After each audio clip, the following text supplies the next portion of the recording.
This is why I wanted to use barramundi. You see, even though here, this layer, yeah, actually it's perfect. This happened to me.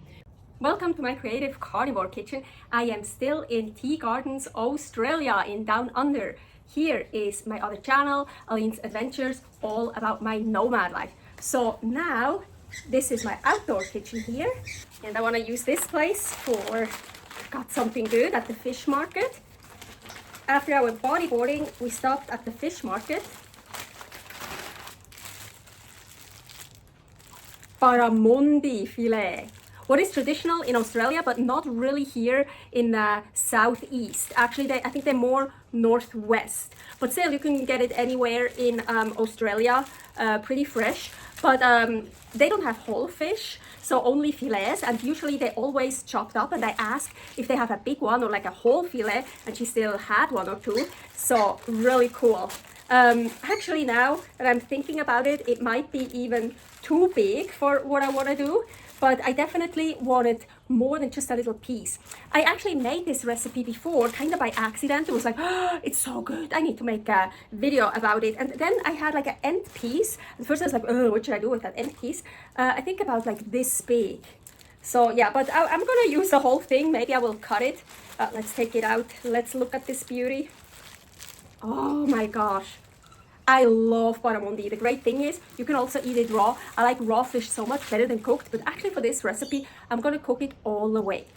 Also, the great thing about barramundi is, in case they're not descaled very well, you see how big those scales are? So they have really big scales. So they're much easier to, if it's not totally descaled and you have it in your mouth, to take out or to descale it yourself. So I really like that about the barramundi.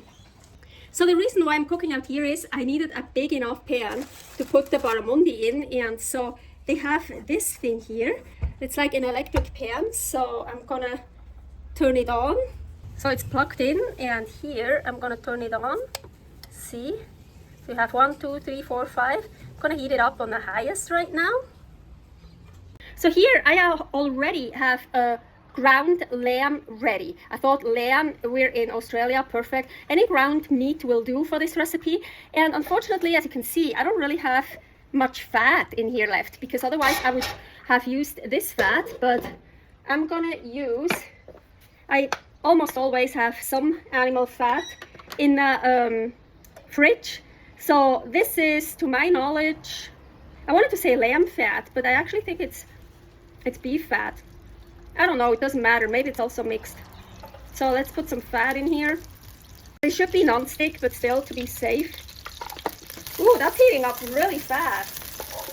I'm already gonna turn it down a bit. Skin side down. Almost fits.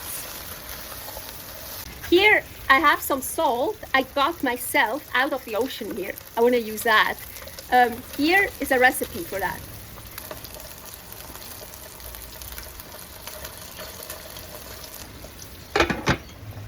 It's kind of on middle heat now. I just realized this part is actually more important than this part for me. So I should kind of, and it's very important that I don't mess up. Oh yeah, fuck, I hope I still can do what I wanted to do. It's important not to mess up the skin.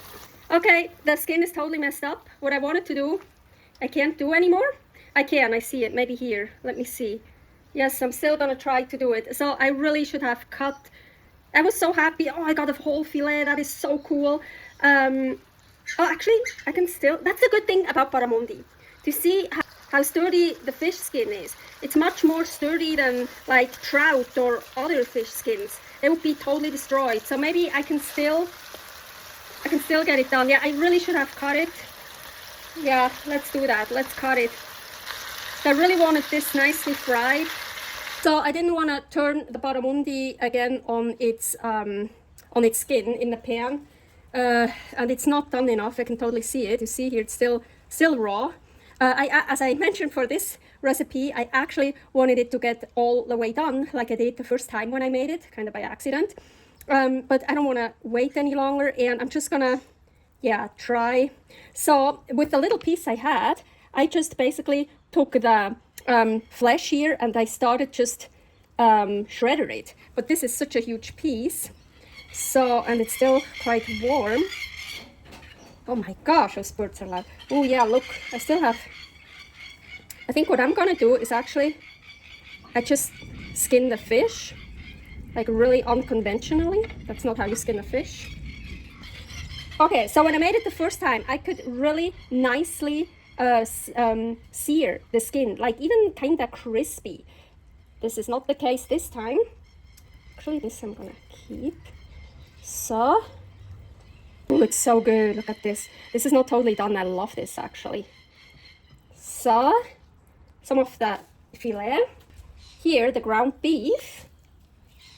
Ground lamb. I want lamb because I'm in Australia.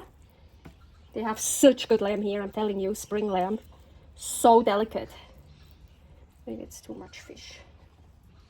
Also want to shred that lamb. That's why I'm not wearing my rings, because I knew I'm gonna get dirty. You can use whatever you want. Maybe other ingredients. Doesn't even have to be any kind of ground meat. You can also put some shrimp pieces in it. Whatever.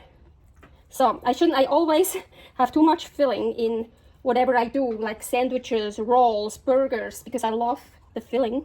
Actually here I also love the skin, of course. Okay, here I have an egg. I call this a liquid yolk egg, I hope. Yeah, I can feel it, it's not totally hard-boiled.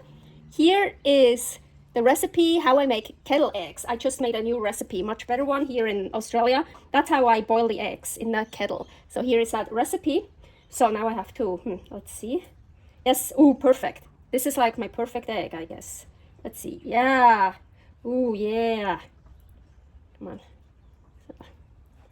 Put more of the yolk here. So I kind of just, yeah, it's getting messy. Of course, you could put everything in a bowl and mix it up with a fork, or like, yeah, you don't have to use your hands, but I like using my hands. It's also, I have a better feeling. Oh no, the yolk stays on this side.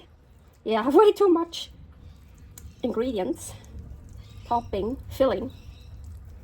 So you can, of course, you can also put in a hard-boiled egg if you don't like liquid yolk eggs. These are my favorite boiled eggs when they're liquid yolk.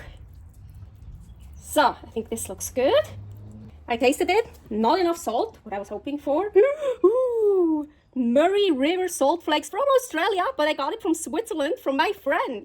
So I actually, it's open, but I opened it here in Australia. I waited that long. It's really so delicious. Oh my gosh, I need to use some of that.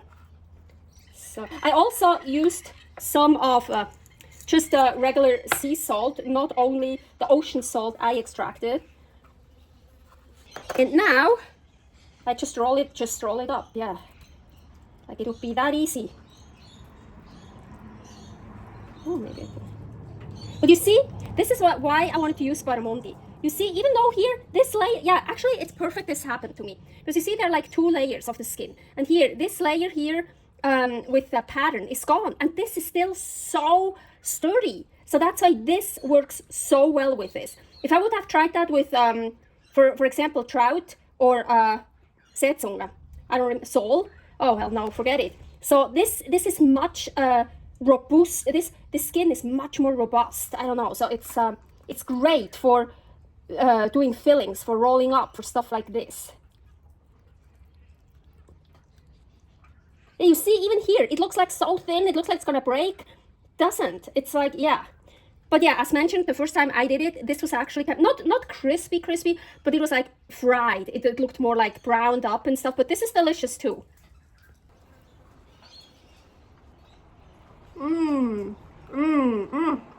Yes, I should have definitely cut that big filet I had in pieces, because look here, I have a smaller one, and oh, do you see how beautifully it's getting seared here, and it's not tearing.